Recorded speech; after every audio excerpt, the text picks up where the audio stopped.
এই লাজু মরে গেলে কি তোমার শান্তি হবে, এমনটাই বলছে লাজু অনুভবকে। পুরোটা জানতে ভিডিওতে লাইক দিয়ে চ্যানেলটা সাবস্ক্রাইব করে দেখতে থাকুন।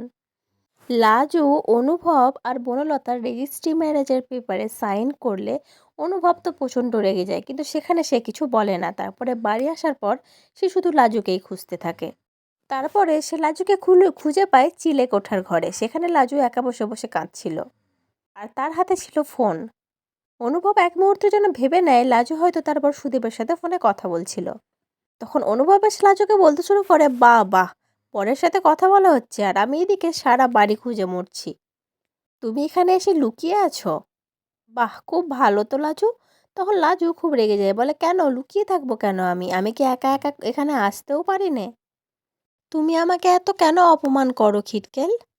আমি তোমার সামনে থাকলেও তোমার প্রবলেম, আমি তোমার চোখের বাইরে থাকলেও তোমার প্রবলেম, আমি এই বাড়ি ছেড়ে চলে যেতে চাইলেও তোমার প্রবলেম, আবার তুমি আমাকে থাকতেও বাধ্য করছো, আবার চোখের সামনে দেখলেও তেলে বেগুনে জ্বলে উঠছো। এবার আমি কি করব?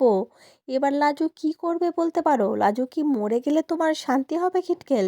তাহলে আমি মরতে চাই, প্লিজ বলো না কিভাবে মরবো। ওই রাস্তাটুকু তো অন্তত বলে দাও তুমি আমাকে, তাহলে আমাকে তোমার চোখের সামনে আর সহ্য করতে হবে না।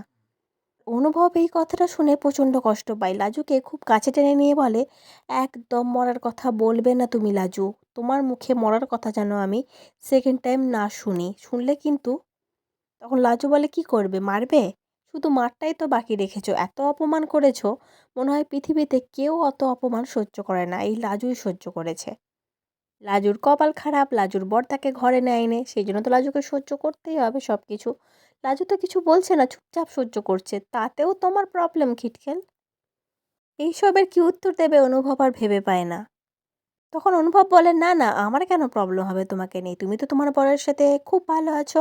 কালকে তো দেখলাম বরের সাথে কতক্ষণ ধরে গল্প করলে, তোমার খোপাতে তোমার বর মালা পরিয়ে দিল। কই ওই মালাটা, কই খুলে ফেলেছো কেন? সবাই দেখতে পাবে বলে?